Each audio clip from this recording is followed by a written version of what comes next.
Hi there. In this video I'm going to talk about retirement, not on anything in particular, simply whatever comes to mind. You might be looking at me saying, goodness gracious mate, you're dressed up like an Eskimo. Well, it's cold in here. It's June, and in June, the end of June actually, in Australia, it gets pretty cold. I mean, not compared with Canada or the Arctic or the Antarctic, but we get pretty wimpy here. If it gets down to about 4 or 5 degrees, that's cold for us. Okay, so what am I going to talk about? I was watching a video quite recently, and a person talking on retirement said, don't make the mistake when you retire of buying that dream home. And I thought to myself, he's so right.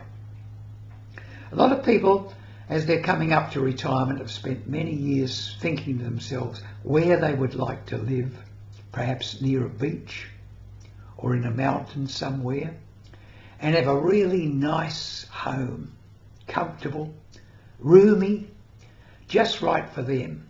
And they know that these sort of homes are not cheap. This is where they can make a big mistake. Buy the dream home and have most of your so-called retirement money gone. Gone. Sure, you'll enjoy the dream home, all the new furniture and so forth, and you might imagine that you're going to have family come, friends, parties, and you might. 2 or 3 times, and then it'll all be over with.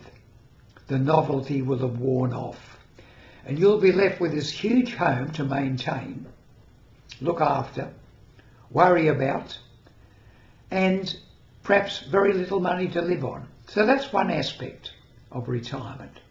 The other thing is this dream home that you've decided to get might be well away from your family and your friends. You've moved right out of the area, which means at least for a while you've got no one to mind your back, so to speak, if something goes wrong.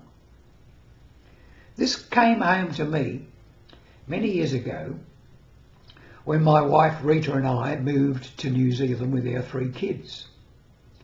It's a lovely country, New Zealand, really good.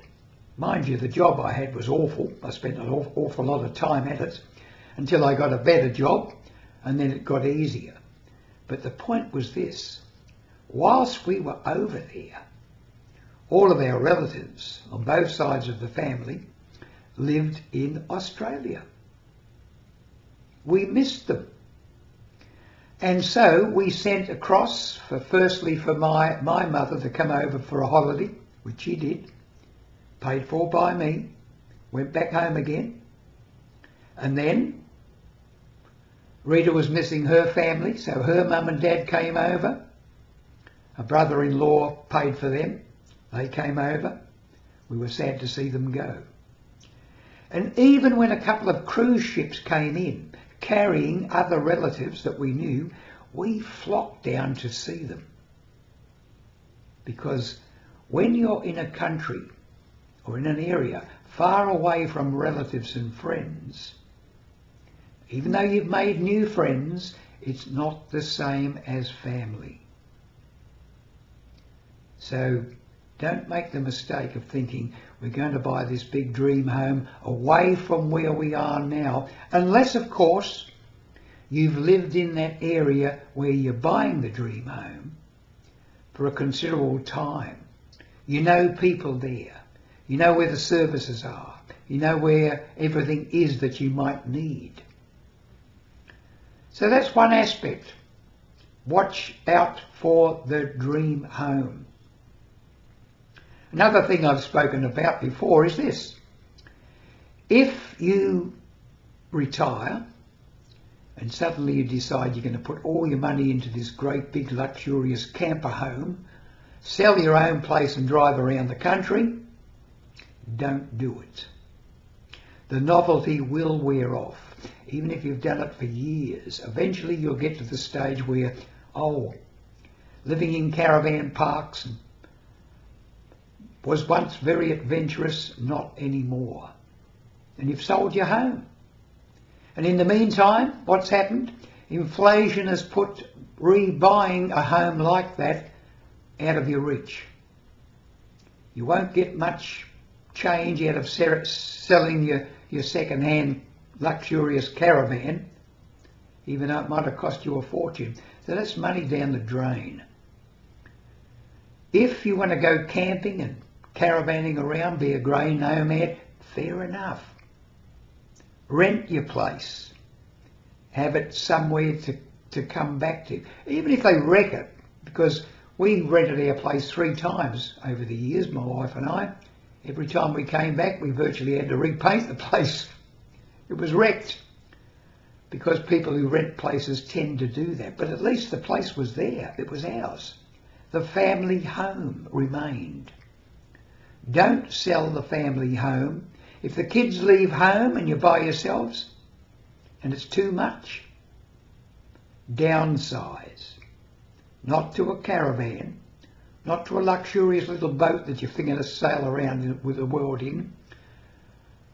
Downsize to somewhere in the same area where you know the roads, you know the bus routes, you know the timetables, you know where all the shops are, you know where everything is, the facilities. That's my advice to you anyway. If it sounds like a lecture, I hope it doesn't. I'm just speaking from my own experience, and I know that everybody's situation is different. I know that. I've seen all the comments, and what I've noticed about the comments is this, and I've said this before. Those who are not retired worry so much about whether the money's going to last them. All this negativity, oh, I'm never going to be able to retire, blah, blah, blah. Until they do. As I've said, there's 3 categories. Those who haven't retired and are worried about it. Those who say they will never retire because they love their job. And those who are retired and say, God, Tom, I wish I'd done it before. I hope you enjoyed this video.